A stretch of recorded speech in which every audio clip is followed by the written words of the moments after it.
الميت الدار والصلاة القائمة أتي محمد الوسيلة والفضيلة وبارك محمد إن الحمد لله نحمده ونستعينه ونستغفره ونؤمن به ونتوكل عليه ونعوذ بالله من شرور أنفسنا ومن سيئات أعمالنا من يهده الله فلا مضل له ومن يضلله فلا هادي له ونشهد أن لا إله إلا الله ونشهد أن محمدا عبده ورسوله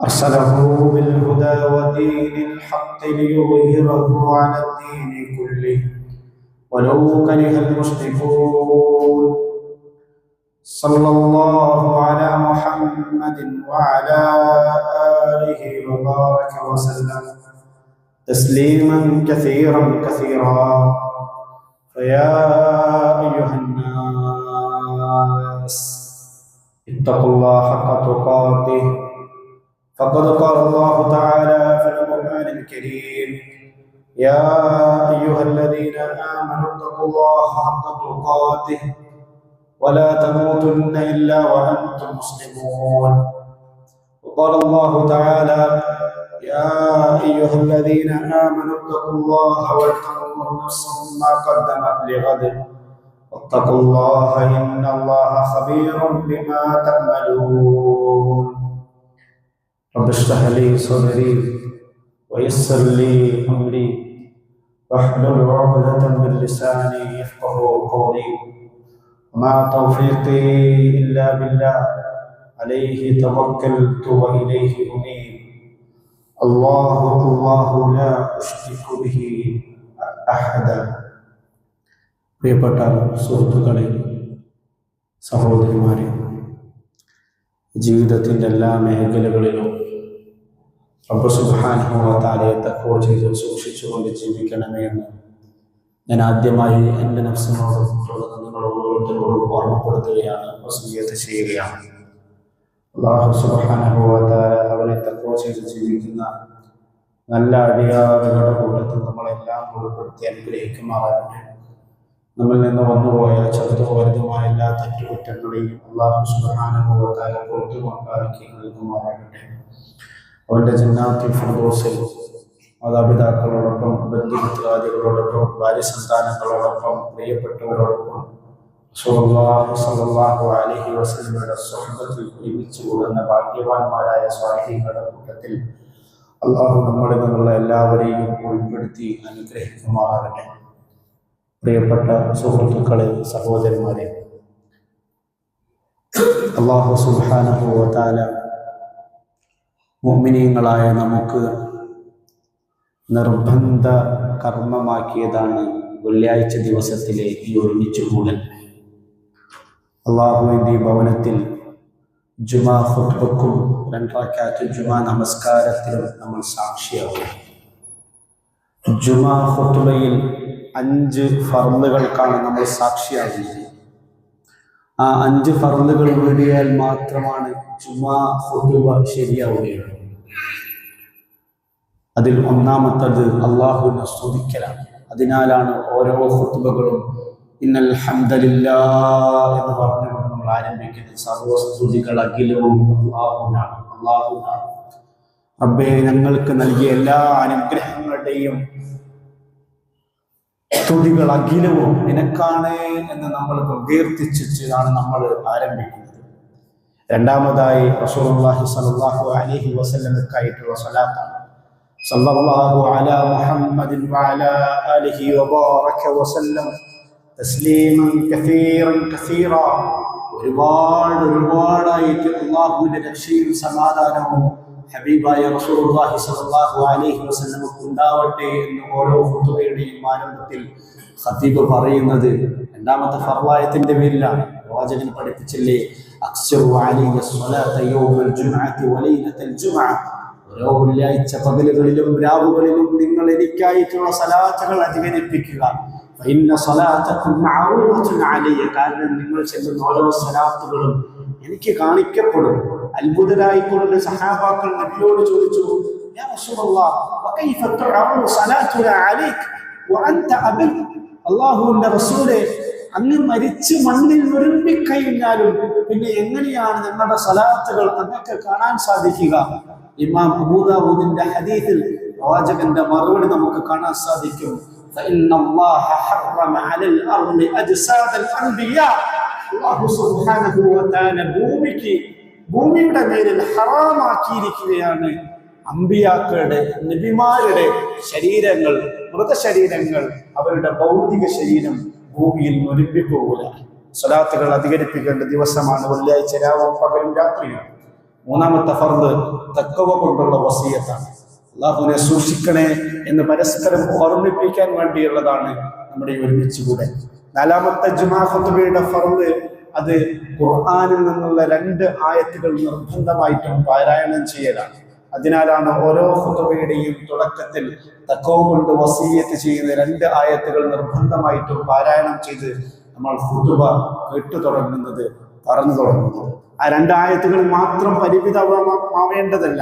വെള്ളിയാഴ്ച ദിവസത്തിൽ പ്രത്യേകിച്ചിട്ടും നമ്മുടെ പൊതുവിലുള്ള മുഴുവൻ ജീവിതത്തിലും അധികം പാരായണം ചെയ്യുകയും വായിക്കുകയും പഠിക്കുകയും ചെയ്യേണ്ട അള്ളാഹുവിന്റെ കലാമാണ്, അള്ളാഹുവിന്റെ ഗ്രന്ഥമാണ് ഖുർആൻ. നാലാമത്തെ ഫർദ് ഖുർആനിൽ നിന്നുള്ള 2 ആയത്തുകൾ ഓതലാണ്. അതിലെ 5ാമത്തെ ഫർദാണ് ഏറ്റവും പ്രധാനമായുള്ള വിഷയം. 5ാമത്തെ ഫർദ് മുഅ്മിനീങ്ങൾക്ക് വേണ്ടി ദുആ ചെയ്യലാണ്, സത്യവിശ്വാസികൾക്കായി ദുആ ചെയ്യലാണ്. അതിനാലാണ് ഓരോ ഖുതുബ അവസാനിക്കുന്നിടത്തും അല്ലാഹുമ്മ ഗ്ഫിർ ലിൽ മുഅ്മിനീന വൽ മുഅ്മിനാത്ത് വൽ മുസ്ലിമീന വൽ മുസ്ലിമാത്ത് വൽ അഹ്യാഇ മിൻഹും വൽ അംവാത്ത് ഇന്നക മുജീബു ദഅവാതി യാ ഖാദിയൽ ഹാജാത്ത്. അല്ലാഹുവേ, ഞങ്ങളുടെ ദുആകൾ കേൾക്കുന്ന റബ്ബേ, ഞങ്ങൾ ഇതാ ചോദിക്കുകയാണ്, സർവ്വ മുഅ്മിനീങ്ങൾക്കും മുഅ്മിനാത്തുകൾക്കും അവരുടെ പാപങ്ങളെല്ലാം കൊടുത്തണേ. അവർ അനുഭവിക്കുന്ന വേദനകളും രോദനകളും വിഷമങ്ങളും പ്രയാസങ്ങളും കടങ്ങളും എല്ലാം അല്ലാഹുവേ നീ ദൂരീകരിച്ചു കൊടുക്കണേ. സർവ്വ ലോകങ്ങളിലും സർവ്വദേശങ്ങളിലുള്ള മുസ്ലിമീങ്ങളുടെ പ്രശ്നങ്ങളോട് നമ്മൾ ഐക്യപ്പെടലാണ് ആ ഒരു ദുആയിലൂടെ. ഖുതുബയുടെ 5 ലക്ഷ്യങ്ങളിൽ 5ാമത്തെ ലക്ഷ്യം ലോകത്തുള്ള സർവ്വ മുഅ്മിനീങ്ങളുടെയും സർവ്വ സത്യവിശ്വാസികളുടെയും വിഷമവും വേദനയും ദുഃഖവും വ്യതകളുമെല്ലാം ഓരോ നാട്ടിലുമുള്ള ജുമാക്ക് പങ്കെടുക്കുന്ന ആളുകളുടെ വേദനയും ദുഃഖവുമായി മാറണം. ജുമാ ഖുതുബകളിൽ അല്ലാഹുവിലേക്ക് ദുആകൾ ഉയരണം, വേദനിക്കണം, ദുഃഖിക്കണം, കരയണം. ദുആ ചെയ്താൽ മാത്രം പോരാ, ജുമാ കഴിഞ്ഞ് ഇറങ്ങിപ്പോയാൽ പിന്നെ ഉമ്മത്തിനായി എന്തെങ്കിലും ചെയ്യണം എന്നുള്ളൊരു വികാരത്തോടു കൂടിയായിരിക്കണം ജുമാ ഖുതുബയിൽ പങ്കെടുക്കുന്ന ഓരോ മുഅ്മിനും വിടവാങ്ങി പോകേണ്ടത്. പ്രിയപ്പെട്ട സുഹൃത്തുക്കളെ, അല്ലാഹുവിന്റെ റസൂലിന് എപ്പോഴാണ് ഖുർആൻ ഇറങ്ങിയെന്ന് നിങ്ങൾക്കറിയുമോ? അല്ലാഹുവിന്റെ റസൂലിന് എന്നാണ് ഖുർആൻ ഇറങ്ങിയത്? അല്ലാഹുവിന്റെ റസൂൽ എന്ന് മുതലാണ് പ്രവാചകനായി മാറിയത്? ജബലുൻ നൂറിൽ ഹിറാ ഗുഹയിൽ ധ്യാനനിമഗ്നനായിരുന്ന കഥ നമ്മൾ കേൾക്കാറുണ്ട്. അള്ളാഹുവിനെ ആരാധിക്കണം എന്നുള്ള അടങ്ങാത്ത ആഗ്രഹം മാത്രമായിരുന്നില്ല ആ പർവ്വതം കയറാൻ നിബിധങ്ങളെ നിർബന്ധരാക്കിയത്. ആ ഗുഹയിൽ പോയിരുന്ന് അള്ളാഹുവിനെ ആരാധിക്കാൻ നിബിധങ്ങളെ പ്രേരിപ്പിച്ചത് അള്ളാഹുവിനെ ഒരുപാട് ആരാധിക്കണം എന്നുള്ള ആഗ്രഹമായിരുന്നില്ല. അങ്ങനെയുള്ള ആഗ്രഹം മാത്രമായിരുന്നെങ്കിൽ ഖദീജാന്റെ വീട്ടിന്റെ മുറിയിൽ ഇരുന്നിട്ട് നിബിധങ്ങൾക്ക് നമസ്കരിച്ചാൽ മതിയായിരുന്നു, അള്ളാഹുവിനെ ആരാധിച്ചാൽ മതിയായിരുന്നു. പിന്നെന്തിനാണ് ആരും കാണാത്ത, ആരോരും എത്താത്ത മക്കത്തുൽ മുക്കറമയിലെ ജബലുൻ നൂറിലെ ഹിറാ പർവ്വതത്തിന്റെ മുകളിൽ ആ മനുഷ്യൻ പോയിരുന്നത് എന്തിനായിരുന്നു? മക്കയിലുള്ള ജനങ്ങളുടെ ജീവിതം കണ്ടിട്ട് മനസ്സ് വേദനിച്ചിട്ടാണ്, മനുഷ്യകുലത്തിനെ കുറിച്ച് ആലോചിച്ചിട്ട് ദുഃഖിച്ചിട്ടാണ്. അള്ളാഹുവിനെ മാത്രം ആരാധിക്കേണ്ട മനുഷ്യൻ കല്ലിനെയും മരത്തിനെയും വിഗ്രഹങ്ങളെയും ദേവന്മാരെയും ആരാധിക്കുന്നതിന്റെ വിഷമം കണ്ടതിന്റെ പേരിലാണ്. തൗഹീദിലേക്ക് പ്രബോധനം ചെയ്ത ഇബ്രാഹിം അലൈഹിസ്സലാമിനെയും ഇസ്മായിൽ അലൈഹിസ്സലാമിന്റെ വിഗ്രഹത്തെ പോലും മക്കത്തെ മുസ്ലിങ്ങൾ ആരാധിച്ച് കണ്ട സാഹചര്യത്തിലാണ് തൗഹീദിന്റെ ഈറ്റില്ലമായ കാബാലയവും പരിസരവും ശിർക്കിന്റെയും കുഫറിന്റെയും കേദാരമായി മാറിയത് കണ്ടതിന്റെ വിഷമത്തിന്റെ പേരിലായിരുന്നു. തീർന്നില്ല, മക്കയിലുണ്ടായിരുന്ന അധസ്ഥിതരായ സാധുക്കളായ ആരോരുമില്ലാത്ത അടിമകളായിട്ടുള്ള ആളുകൾ അനുഭവിച്ച ക്രൂരതകളും വേദനകളും നൊമ്പരങ്ങളും കണ്ട് മനസ്സ് മടുത്തിട്ടാണ് റസൂൽ സല്ലല്ലാഹു അലൈഹി വസല്ലം ആ മല കയറിയത്. മക്കയിലുണ്ടായിരുന്ന വരേണ്യബോധത്തിനോട്, ജന്മിത്ത രീതികളോട് എതിർപ്പോടു കൂടിയാണ്, അത് കണ്ട് സഹിച്ചിട്ട് എനിക്കൊന്നും ചെയ്യാൻ സാധിക്കുന്നില്ലല്ലോ എന്നൊരു മനോവേദനയോട് കൂടിയാണ് ആ മനുഷ്യൻ ആ മല കയറിയത്. സാധുക്കളായ വിധവകൾക്കായി, അനാഥകൾക്കായി നിരന്തരം യുദ്ധത്തിൽ കഴിഞ്ഞുകൂടുന്ന മക്കാ മുശ്രിക്കീങ്ങളുടെ കൊടും പകയും വിദ്വേഷവും വെറുപ്പും കണ്ടിട്ട് മനസ്സ് വേദനിച്ച് എനിക്കൊന്നും ചെയ്യാൻ സാധിക്കുന്നില്ലല്ലോ എന്നൊരു മനുഷ്യന്റെ വേദനയായിരുന്നു ഖുർആൻ ഇറങ്ങുക എന്നുള്ള സംഭവ വികാസത്തിലേക്ക് എത്തിച്ചേർന്നത്. ആ വിഷമം റസൂൽ സല്ലല്ലാഹു അലൈഹി വസല്ലമയുടെ ജീവിതത്തിലുടനീളമുണ്ടായിരുന്നു. ഉമ്മത്തിനെ കുറിച്ച്, സമൂഹത്തിനെ കുറിച്ചുള്ള വേദന, ദുഃഖം. ഞാനും എൻ്റെ കുടുംബവും, എൻ്റെ ഭാര്യയും, എൻ്റെ മക്കളും, എൻ്റെ വീടും വാഹനവും, എൻ്റെ ഗൾഫിലെ സമ്പത്തും, എൻ്റെ ഫിക്സഡ് ഡെപ്പോസിറ്റും മാത്രം എന്ന് വിചാരിച്ച് വിശ്വസിച്ച് അത് മാത്രം സ്വപ്നം കണ്ട് ജീവിക്കുന്ന മുഅ്മിനീങ്ങളെ നമ്മൾ ഓരോരുത്തരും കാണേണ്ട, പഠിക്കേണ്ട പ്രവാചകന്റെ ഒരു പാഠമുണ്ട്. അത് ഉമ്മത്ത് എന്നൊരു വികാരമാണ്. മനുഷ്യൻ, മാനുഷിക കുലം എന്നൊരു വികാരമാണ്. സല്ലല്ലാഹു അലൈഹി വസല്ലമയുടെ ജീവിതകാലം മുഴുവൻ അങ്ങനെയായിരുന്നു. പ്രവാചകന്റെ പത്നിയായ ആയിഷ റളിയല്ലാഹു അൻഹ പറയുന്നുണ്ട്, കാന റസൂലുള്ളാഹി സ്വല്ലല്ലാഹു അലൈഹി വസല്ലം ദായിമൽ ഫിക്ർ മുതവാസിലുൽ അഹ്സാൻ. റസൂലുള്ളാഹി സ്വല്ലല്ലാഹു അലൈഹി വസല്ലം സഹാബാക്കളുടെ കൂടെ ഇരിക്കുമ്പോഴൊക്കെ പുഞ്ചിരിക്കുന്ന വദനത്തോടു കൂടിയായിരിക്കും ഇരിക്കുക. ആളുകൾ അഭിസംബോധന ചെയ്യുന്ന സമയത്തൊക്കെ പുഞ്ചിരിക്കുന്ന നല്ല പ്രസന്ന വദനായിരിക്കും. പക്ഷേ ഒറ്റയ്ക്ക് ഇരിക്കുന്ന സമയത്തെല്ലാം ആ പ്രവാചകൻ നിരന്തരം ചിന്താ നിമഗ്നനായിരുന്നു. മുതവാസിലുൽ അഹ്സാൻ, അദ്ദേഹത്തിന്റെ മുഖത്ത് ഒരു ദുഃഖം തളം കെട്ടി നിന്നിരുന്നു. ആ പ്രവാചകന്റെ ദുഃഖം സമൂഹത്തെക്കുറിച്ച്, സമുദായത്തെക്കുറിച്ച്, മനുഷ്യകുലത്തെക്കുറിച്ച് ആലോചിച്ചിട്ടുള്ള, ഉമ്മത്തിനെ കുറിച്ചുള്ള വേദനയായിരുന്നു. എന്തിനു പറയുന്നു? അവസാനം സക്കറാത്തിന്റെ നിമിഷത്തിൽ ആയിഷയുടെ മടിയിൽ തലവെച്ചുകൊണ്ട് കിടക്കുമ്പോൾ പോലും ആ മനുഷ്യൻ ആവർത്തിച്ച് പറഞ്ഞ വാക്കുകൾ സീറേറെ ഗ്രന്ഥങ്ങളിൽ നിങ്ങൾക്ക് കാണാൻ സാധിക്കും. ഉമ്മത്തി ഉമ്മത്തി യാ ആയിഷ, ഉമ്മത്തി ഉമ്മത്തി യാ ആയിഷ. ആയിഷ, എൻ്റെ ഉമ്മത്തിന്റെ അവസ്ഥ എന്തായിരിക്കും? എൻ്റെ സമൂഹത്തിന്റെ അവസ്ഥയായിരിക്കും, എൻ്റെ സമുദായത്തിന്റെ അവസ്ഥ എന്തായിരിക്കും? ജുമാക്ക് പങ്കെടുക്കുന്ന ഓരോ മുഅ്മിനീങ്ങൾക്കും അവരുടെ മനസ്സിന്റെ വികാരമായി മാറേണ്ട ഒരു പദമാണ്. നമ്മുടെ നമസ്കാരവും, നമ്മുടെ കുടുംബവും, നമ്മുടേതും എല്ലാം നന്നായ മാത്രം പോരാ, ഉമ്മത്തിനെ പറ്റി ഒരു ഫിക്ർ ഉണ്ടാവണം, ഉമ്മത്തിനെ പറ്റിയുള്ള വേദന ഉണ്ടാവണം. ഉമ്മത്ത് അനുഭവിക്കുന്ന നൊമ്പരങ്ങൾ നമ്മുടെ വേദനയായി മാറണം. അതിന് രണ്ടായി പകർക്കാൻ സാധിക്കും. ഒന്ന്, ഉമ്മത്ത് അനുഭവിക്കുന്ന യാതനകളുണ്ട്, വേദനകളുണ്ട്, നൊമ്പരങ്ങളുണ്ട്, അത് നമ്മുടെ വേദനകളായി മാറണം. രണ്ടാമത്തെ, ദീൻ നഷ്ടപ്പെട്ട് ദീൻ ജീവിതത്തിലെ ഒരു രീതിക്കുമില്ലാതെ ദീനിനെ കയ്യൊഴിഞ്ഞ് ജീവിക്കുന്ന ഉമ്മത്തുണ്ട്, സമൂഹമുണ്ട്, സമുദായമുണ്ട്. അവരുടെ ജീവിതത്തിൽ ദീനില്ലാത്തതിന്റെ പേരിൽ നമുക്കും മനസ്സിൽ വിഷമുണ്ടാവണം, നമുക്കും മനസ്സിൽ നൊമ്പരുണ്ടാവണം. കഴിഞ്ഞ വെള്ളിയാഴ്ച ജുമാ ഖുതുബക്കായി വരുന്ന വഴിയിൽ വെച്ച് പലരും ഫോണിൽ വിളിച്ചു. ഗസയെ പറ്റി ഖുതുബ പറയണമെന്ന് പറഞ്ഞു. മനസ്സുകൊണ്ട് ഗസയെ പറ്റി പറയാൻ ദുഃഖം കൊണ്ടല്ല, വേദന കൊണ്ടല്ല, കുറ്റബോധം കൊണ്ട് സാധിക്കാത്ത ഒരാളാണ് ഞാൻ. ഗസയെ പറ്റി പറയാൻ കുറ്റബോധം കൊണ്ട് സാധിക്കാത്ത ഒരാളാണ്. ഗസയെ പറ്റി പറയുന്ന എല്ലാ ഖുതുബകളിലും പറയേണ്ടത് എന്താണ്?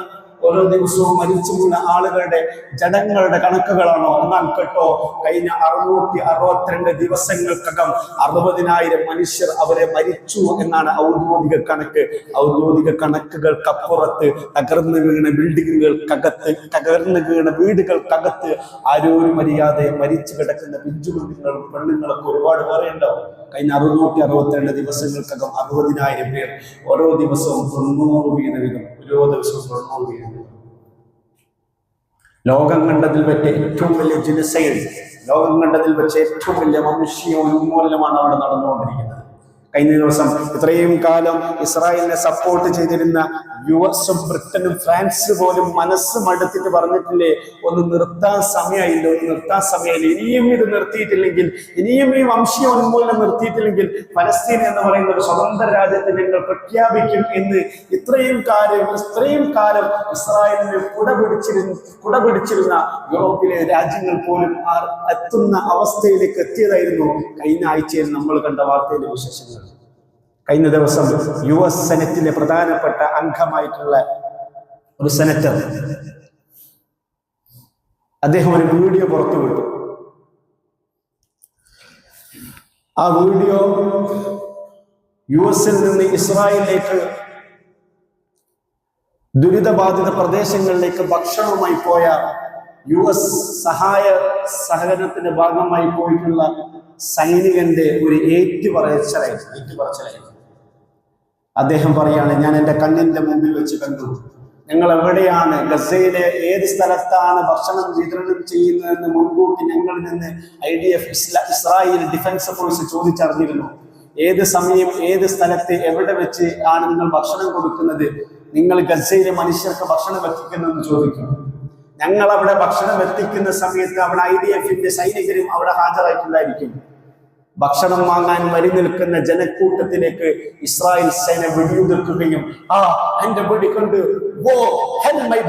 എന്നൊക്കെ പറഞ്ഞുകൊണ്ട് ആവേശം കൊള്ളുന്ന ഇസ്രായേൽ സൈനികരെ ഞാൻ കണ്ടു എന്ന് ഏറ്റു പറഞ്ഞത് ഹമാസുകാരല്ല, ഫലസ്തീനികളല്ല, US-ലെ ഒരു സൈനികനാണ് കഴിഞ്ഞ ദിവസം ഏറ്റു പറയേണ്ടി വന്നത്. അദ്ദേഹം പറയാണ്, ഞാൻ എന്റെ കണ്ണുകൾ കൊണ്ട് കണ്ടു.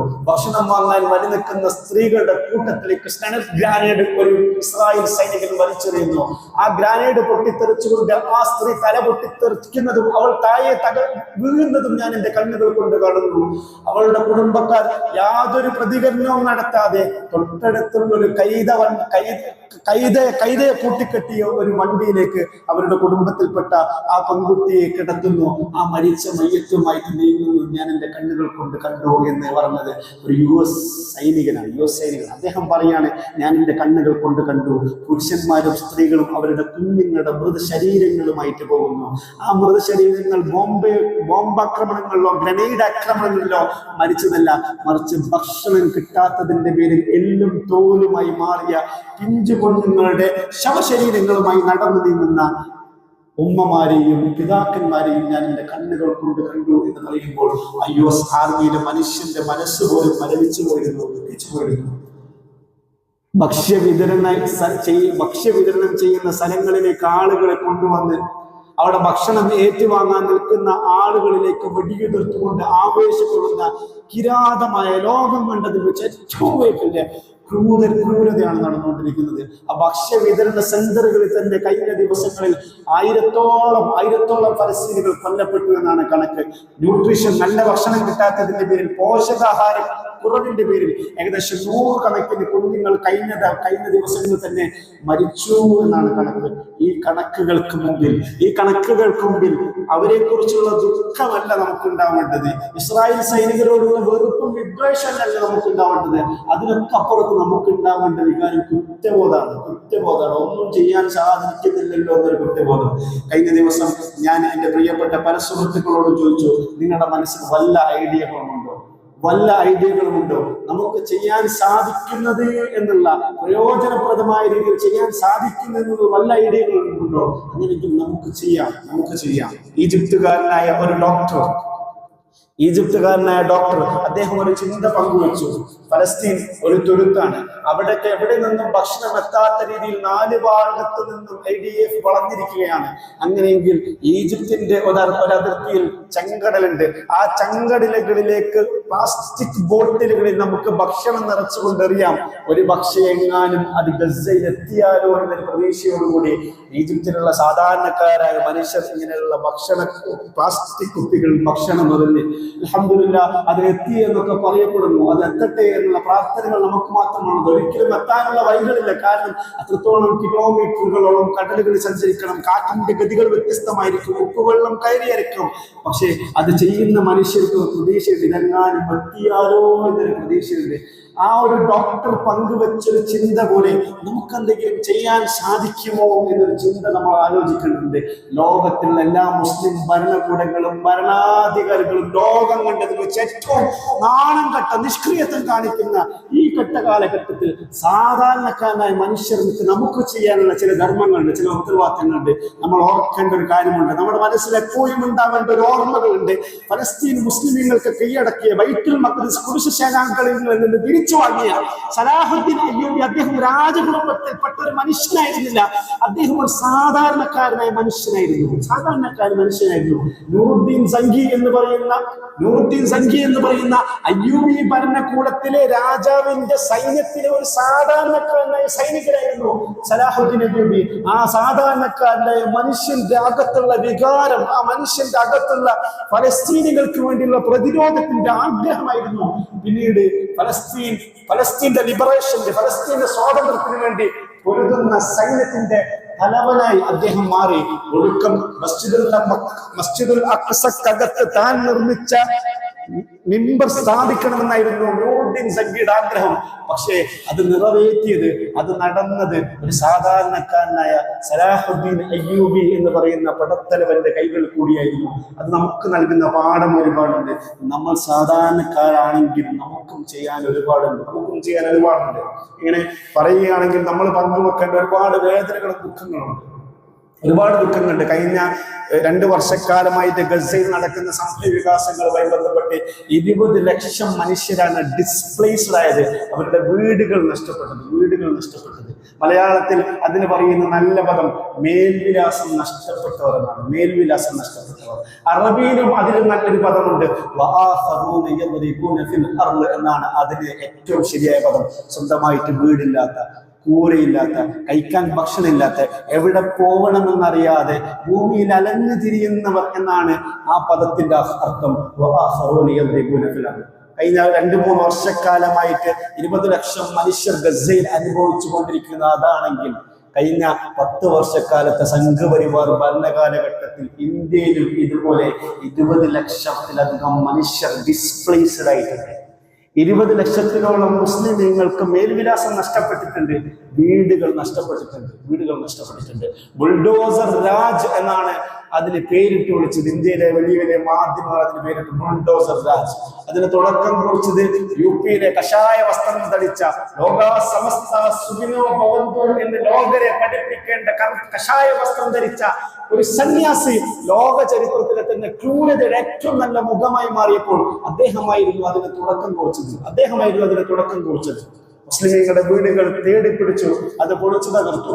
അവരുടെ കച്ചവട സ്ഥാപനങ്ങൾ പൊളിച്ചു തകർത്തു. അദ്ദേഹത്തിന് ഒരു പേര് സംഘപരിവാർ അണികളൊക്കെ നൽകി. ബുൾഡോസർ മാമ എന്നൊരു പേര് നൽകി. മധ്യപ്രദേശിലും അതുപോലൊരു കിരാതം വന്നു, അയാൾക്കും ഒരു പേര് കൊടുത്തു, ബുൾഡോസർ ദാദ എന്ന് പേര് കൊടുത്തു. അങ്ങനെ ഓരോ സംസ്ഥാനങ്ങളും ഭരിക്കുന്ന BJP മുഖ്യമന്ത്രികൾ ബുൾഡോസറുകൾ മാമകളും ബുൾഡോസർ രാജകളുമായി മാറിയപ്പോൾ ഇന്ത്യ രാജ്യത്ത് ഡിസ്പ്ലേസ്ഡ് ആയിട്ടുള്ള മുസ്ലിമീങ്ങൾ തന്നെ 20 ലക്ഷത്തിലധികമാണ്. 10 മാസങ്ങൾക്ക് മുമ്പ് നമ്മളെ രാജ്യത്തിന്റെ സുപ്രീം കോടതി ഒരു വിധി പ്രസ്താവിക്കുകയുണ്ടായി. ബുൾഡോസർ രാജ് നടപ്പാക്കാൻ പാടില്ല. എന്തെങ്കിലും ചെറിയ കാരണങ്ങൾ പറഞ്ഞ് വീടുകൾ തകർക്കാൻ പാടില്ല, കച്ചവട സ്ഥാപനങ്ങൾ തകർക്കാൻ പാടില്ല. വ്യക്തമായിട്ടുള്ള കാരണങ്ങൾ എന്താണ്, കുറ്റം പറഞ്ഞു എന്ന് തെളിയിക്കപ്പെടണം. എന്നാലും ഒരു കാരണവശാലും ഈ രീതിക്ക് വീടുകളൊന്നും തകർക്കാൻ പാടില്ല എന്ന് സുപ്രീം കോടതി വിധിച്ചു. ആ വിധി വന്നിട്ട് കഴിഞ്ഞ മാസങ്ങളിൽ പോലും ഗുജറാത്തുകളിൽ പൊളിക്കലുകൾ നടന്ന്, JCBകൾ ഉപയോഗിച്ചുകൊണ്ട് പൊളിക്കലുകൾ നടന്ന്, കഴിഞ്ഞ ആഴ്ചയിൽ തന്നെ അസമിൽ ഒരുപാട് പൊളിക്കലുകൾ നടക്കുകയുണ്ടായി. ഗുജറാത്തിൽ 8500 മുസ്ലിം ഫാമിലികളാണ്, മുസ്ലിം വീടുകളാണ് അങ്ങനെ തകർക്കപ്പെട്ടത്. ഗുജറാത്തിലെ അഹമ്മദാബാദിലെ ചന്ദോള നദിക്കരയിൽ താമസിക്കുന്ന മുസ്ലിമീങ്ങളുടെ വീടുകൾ, 8500 മുസ്ലിമീങ്ങളുടെ വീടുകൾ തകർത്തപ്പോൾ കാരണം പറഞ്ഞത് അവർ ബംഗ്ലാദേശിൽ നിന്ന് കുടിയേറിയവരാണ്. കഴിഞ്ഞ ആഴ്ച അസമിൽ 3500 മുസ്ലിമീങ്ങൾ വീടുകളാണ് വ്യത്യസ്ത ജില്ലയിൽ തകർക്കപ്പെട്ടത്. അത് തകർക്കുന്ന സമയത്ത് 1000ഓളം സൈനികരെയും പോലീസുകാരെയും വിന്യസിപ്പിച്ചിട്ടുണ്ട്. 40ഓളം JCBകൾ ഉപയോഗിച്ചുകൊണ്ട് പ്രതിരോധിക്കാൻ ചെന്ന സാധുക്കളായ ആസാമികളായിട്ടുള്ള ആ മനുഷ്യരെ വെടിവെച്ചു കൊന്നു. അതിന് കാരണം പറഞ്ഞത് അവർ വനഭൂമിയിലാണ് കയ്യേറി ജീവിക്കുന്നത്, വനഭൂമി കയ്യേറിയാണ് ജീവിക്കുന്നതെന്നാണ് പറയുന്നത്. കഴിഞ്ഞ 40-50 വർഷമായി അവർ ജീവിക്കുന്ന സ്ഥലമാണ് ഇന്നലെ മുതൽ അത് വനഭൂമിയായി മാറിയത്. നമ്മൾ ചോദിക്കേണ്ട ചില ചോദ്യങ്ങളുണ്ട്. ഒന്നാമതായി പറയുന്നത്, കുറ്റകൃത്യം ചെയ്തതിന്റെ പേരിൽ മുസ്ലിമീങ്ങളുടെ വീടുകളും കച്ചവട സ്ഥാപനങ്ങളും തകർക്കുകയാണ്. കുറ്റകൃത്യം ചെയ്തതിന്റെ പേരിൽ ഇന്ത്യ മഹാരാജ്യത്തിലെ ഏത് പീനൽ കോഡിന്റെ അടിസ്ഥാനത്തിലാണ് ഒരു വ്യക്തിയുടെ സ്ഥാപന സംഗമ വസ്തുക്കൾ തകർക്കാനുള്ള നിയമമുള്ളത്? രണ്ടാമതായി കാരണം പറയുന്നത് അവർ കുടിയേറിയവരാണെന്നാണ്. ബംഗ്ലാദേശിൽ നിന്നും പാകിസ്ഥാനിൽ നിന്നും നുഴഞ്ഞു കയറിയവരാണെന്നാണ് പറയപ്പെടുന്നത്. അങ്ങനെയെങ്കിൽ പിന്നെ എങ്ങനെയാണ് അവരുടെ കയ്യിൽ ആധാർ കാർഡ് ഉണ്ടാവുക, വോട്ടർ കാർഡ് ഉണ്ടാവുക? ഇങ്ങനെ വോട്ടർ ഐഡികളും ആധാർ കാർഡ് പോലുള്ള മുസ്ലിം വീടുകളെ ഏതടിസ്ഥാനത്തിലാണ് തകർക്കപ്പെടുക? മൂന്നാമതായി പറയുന്ന കാര്യം, അവർ കയ്യേറിയ ഭൂമിയാണ്, ഗവൺമെന്റ് ഭൂമി കയ്യേറിയെന്നാണ്. ഗവൺമെന്റ് ഭൂമികൾ കയ്യേറിയതാണെങ്കിൽ ആ ഒരു വരിയായി നിറഞ്ഞു നിൽക്കുന്ന വീടുകളുടെ കൂട്ടത്തിൽ മറ്റു സമുദായത്തിൽപ്പെട്ട അംഗങ്ങളുടെ വീടുകളില്ലേ, അവരുടെ വീടുകൾ തകർക്കപ്പെടാത്ത എന്തുകൊണ്ടാണ്? കയ്യേറിയ ഭൂമിയാണെങ്കിൽ ഇവരുടെ കൂടി വീട് തകർക്കേണ്ടതില്ലേ? പക്ഷെ അങ്ങനെ ഒരിക്കലും മുസ്ലിം ചോദിക്കില്ല. മറിച്ചൊരു മുസ്ലിമിന് ചോദിക്കാനുള്ള ചോദ്യം, ഇങ്ങനെ വീടുകൾ തകർത്ത് കഴിഞ്ഞാൽ ഈ ഇന്ത്യക്കാരെ മനുഷ്യർക്ക് എങ്ങോട്ടേക്കാണ് പോകേണ്ടത്? ഇത് നമ്മുടെ ഉത്തർപ്രദേശിലൊക്കെ കഥകൾ മാത്രം പറയണ്ട, നമ്മുടെ നാട്ടിലെ കഥയിലേക്കും വരാം. മനുഷ്യന്റെ വിഷമങ്ങൾ നമ്മുടെ വിഷമങ്ങളെ മാറണം, മനുഷ്യന്റെ വേദനകൾ നമ്മുടെ വേദനയെ മാറണം. കഴിഞ്ഞ ജൂലൈ 30 എന്താ ഈ കഴിഞ്ഞ ജൂലൈ 30ന്റെ പ്രത്യേകത? എന്താണ് ഈ കഴിഞ്ഞ ജൂലൈ 30ന്റെ പ്രത്യേകത? ഒരു വർഷം മുമ്പായിരുന്നു, 2024 ജൂലൈ 30 ഒരു പാതിരാത്രി 2 മണി 4 മണി സമയത്തിനിടയ്ക്ക് ചൂരൽമല മുണ്ടക്കയിൽ ഉരുൾപൊട്ടലുണ്ടായത്. 100 കണക്കിന് വീടുകൾ തകർന്നു പോയത്, ഒരുപാട് പേരുടെ സ്വപ്നങ്ങൾ ഒലിച്ചു പോയത്, കിലോമീറ്റർ കണക്കിന് ദൂരത്തോളം മനുഷ്യ ശരീരങ്ങൾ ഒലിച്ചു നീങ്ങി. വയനാട്ടിൽ ഉരുൾപൊട്ടലുണ്ടായിട്ട് മൃതശരീരങ്ങൾ കിട്ടിയത് അങ്ങകലെ നിലമ്പൂരിലെ പോത്തിൻകാട് വെച്ചാണ്. അതും ശരീരത്തിന്റെ ഓരോരോ അവയവങ്ങളെ സ്വന്തം കുടുംബത്തിലെ 24 മനുഷ്യ ശരീരങ്ങളും മറമാടേണ്ടി വരുന്ന മനുഷ്യരുടെ വികാരങ്ങൾ, വേദനകൾ എത്ര ദുഃഖകരമായിരിക്കും. ഒരു സത്യം പറയട്ടെ, ഏറ്റവും വലിയ ഇന്ത്യയിലെ തന്നെ ഏറ്റവും വലിയ സമ്പന്നരുണ്ട്, ഇന്ത്യയിലെ തന്നെ ഏറ്റവും വലിയ വിദ്യാഭ്യാസമുള്ള ആളുകളുണ്ട്, ഇന്ത്യയിലെ തന്നെ ഏറ്റവും വലിയ ഡെവലപ്ഡ് ആയിട്ടുള്ള ഏറ്റവും വലിയ വികസനമുള്ള ഇന്ത്യയിലെ തന്നെ ഏറ്റവും വലിയ ജനക്ഷേമമുള്ള സംസ്ഥാനം എന്ന് വീമ്പ് പറയുന്ന മനുഷ്യരെന്ന് പറയുന്ന മലയാളികളായ നമ്മൾ ജീവിക്കുന്ന നമ്മുടെ നാട്ടിലാണ്. കഴിഞ്ഞ 1 വർഷമായിട്ട് പോലും വീടുമെല്ലാം നഷ്ടപ്പെട്ട ആ മനുഷ്യർക്ക് സ്വന്തമായി കയറിക്കിടക്കാൻ ഒരു വീട് പോലും ഇതുവരെ ആവാത്തത്, അവർക്ക് വീട് വെക്കാൻ 700 കോടി ഇന്നും ഖജനാവിൽ ബാക്കിയുണ്ട്. ആ ഖജനാവിൽ ബാക്കിയുള്ള സമ്പത്ത് ഇതുവരെയും അതിൽ നിന്ന് ചെലവാക്കപ്പെട്ടത് വെറും 90 കോടി മാത്രമാണെന്ന് പറയപ്പെടുമ്പോൾ ആരോടാണ് നമ്മൾ ഈ അനാസ്ഥയുടെ നമ്മുടെ ദുഃഖം പറയേണ്ടത്? മനുഷ്യരുടെ വേദനകളല്ലേ, മനുഷ്യരുടെ കിടപ്പാടങ്ങളല്ലേ, മനുഷ്യരുടെ കിടക്കുന്ന ഇടങ്ങളല്ലേ? റസൂലുള്ളാഹി സ്വല്ലല്ലാഹു അലൈഹി വസല്ലം പ്രവാചകൻ നമ്മൾ കഴിഞ്ഞ ആഴ്ച ഖുതുബ പറഞ്ഞപ്പോൾ മരണത്തെ പറ്റിയായിരുന്നു സംസാരിച്ചത്. റസൂൽ സ്വല്ലല്ലാഹു അലൈഹി വസല്ലം ഉറങ്ങാൻ കിടക്കുന്ന സമയത്ത് പറയുന്ന ഒരു ദുആ ഉണ്ട്, അല്ലാഹുമ്മ ബിസ്മിക അമൂതു വഅഹ്യ എന്നതായിരുന്നു കഴിഞ്ഞ ജുമാക്ക് നമ്മൾ പറഞ്ഞൊരു ദുആ. എന്നാൽ പ്രവാചകൻ ഇതുപോലെ ഓരോ പാതിരാത്രിയിലും തന്റെ കിടക്കപ്പായയിൽ പോയി കിടന്നുറങ്ങാൻ ഒരുങ്ങുമ്പോൾ റസൂലുള്ളാഹി സ്വല്ലല്ലാഹു അലൈഹി വസല്ലം പറയുന്ന ഒരു ദുആ ഉണ്ട്. അതിങ്ങനെയാണ്, അൽഹംദുലില്ലാഹില്ലദീ അത്അമന വസക്കാന വകഫാന വഅവാന. അല്ലാഹുവേ, ഞങ്ങൾക്ക് കിടക്കാൻ ഇടം നൽകിയ, ഭക്ഷണം കഴിക്കാൻ നൽകിയ, കുടിക്കാൻ നൽകിയ, ഞങ്ങൾക്ക് ആവശ്യമായ ഇതെല്ലാം നൽകിയ അല്ലാഹുവിനാകുന്നു സർവസ്തുതിയും. അതിനോടൊപ്പം പ്രവാചകൻ ചേർന്ന് പറയുന്ന മറ്റൊരു പദം കൂടിയുണ്ട്,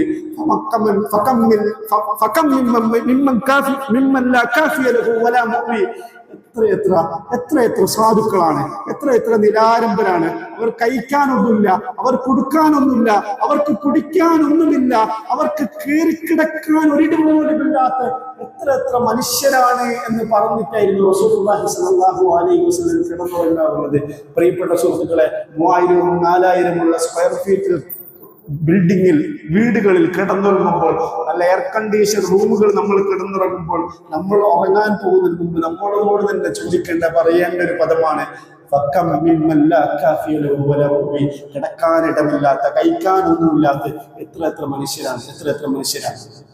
അസമിൽ തന്നെ കഴിഞ്ഞ 1 വർഷക്കാലം കൊണ്ട് 10,030 വീടുകൾ തകർക്കപ്പെട്ടു, മുസ്ലിം വീടുകൾ. അതിൽ തന്നെ ദരിദ്രരായിട്ടുള്ള ഹിന്ദു സമുദായത്തിലെ, ന്യൂനപക്ഷ ഹിന്ദു സമുദായത്തിലെ ഡൗൺ ക്ലാസ് ആയിട്ടുള്ള സമൂഹങ്ങളുടെ വീടുകൾ വേറെ ഉണ്ടാകും. മുസ്ലിമീങ്ങളുടെ തന്നെ 10,030 വീടുകൾ അസമിൽ കഴിഞ്ഞ 10 വർഷക്കാലം കൊണ്ട് തകർക്കപ്പെട്ടിട്ടുണ്ടെങ്കിൽ, ഒറീസയിൽ, ഗുജറാത്തിൽ, മധ്യപ്രദേശിൽ, മഹാരാഷ്ട്രയിൽ, ഡൽഹിയിൽ എത്ര മുസ്ലിമീങ്ങളുടെ വീടുകൾ തകർക്കപ്പെട്ടിട്ടുണ്ടായിരിക്കും. ഡിസംബർ ഒക്ടോബർ മാസമൊക്കെ നമ്മളിലേക്ക് വരാൻ പോവുകയാണ്. ഈ മാസമാണ് സമയത്ത് നമ്മുടെ നാട്ടിൽ നടക്കുന്ന ഒരു കലക്ഷൻ ഉണ്ട്. അതെന്താണെന്ന് നിങ്ങൾക്കറിയാം. എന്താണ് ആ കലക്ഷൻ? മരം കോച്ച് തണുപ്പായിരിക്കും ആ സമയത്ത് ഉത്തരേന്ത്യൻ സംസ്ഥാനങ്ങളിലെല്ലാം, ഡൽഹിയിലും ഉത്തർപ്രദേശിലൊക്കെ. ആ മരം കോച്ചും തണുപ്പത്ത് റോഡ് സൈഡിൽ കിടന്നുറങ്ങേണ്ടി വരുന്ന മനുഷ്യർക്ക് കൊടുക്കാൻ വേണ്ടി കമ്പിളിപ്പുതപ്പിന് വേണ്ടിയുള്ള ഒരു ഫണ്ട് പിരിവ് നമ്മുടെ നാടുകളിൽ ആ സമയത്ത് നടക്കാറുണ്ട്. നമ്മൾ ആലോചിക്കണം, കഴിഞ്ഞ വർഷങ്ങളിൽ സ്വന്തം വീടുകളിൽ കിടന്നുറങ്ങിയിരുന്ന ആസാമികളായിട്ടുള്ള മനുഷ്യർ, ഗുജറാത്തുകളായിട്ടുള്ള മനുഷ്യർ, മുസ്ലിമീങ്ങളായ മനുഷ്യർ, അവർക്ക് കൂടി കമ്പിളിപ്പുതപ്പ് എവിടെ കിടക്കാൻ? റോഡിൽ കിടക്കാൻ, റോഡ് സൈഡിൽ കിടക്കാൻ കമ്പിളിപ്പുതപ്പ് കൊടുക്കേണ്ട പിരിവ് ഈ വർഷം കൂടെ നമ്മൾ നടത്തേണ്ടി വരും. കാരണം അവരുടെ വീടുകൾ തകർക്കപ്പെട്ടു, വീടുകൾ തകർക്കപ്പെട്ടു. വിക്ടർ ഹ്യൂഗോ എന്ന് പറയുന്ന അതിപ്രശസ്തരായിട്ടുള്ള ഒരു സാഹിത്യകാരനുണ്ട്. അദ്ദേഹത്തിന്റെ പാവങ്ങൾ എന്ന് പറയുന്ന ഒരു രചനയുണ്ട്. ദാരിദ്ര്യത്തിന്റെ പേരിൽ ജയിലറകളിൽ ദിവസങ്ങൾ കഴിയേണ്ടി വന്ന ഒരു സാധുവായ മനുഷ്യന്റെ അതിമനോഹരായിട്ടുള്ള റഷ്യൻ സാഹിത്യമാണ് പാവങ്ങൾ എന്നുള്ളത്. അത് എഴുതപ്പെട്ടിട്ട് വർഷങ്ങൾ കഴിഞ്ഞു.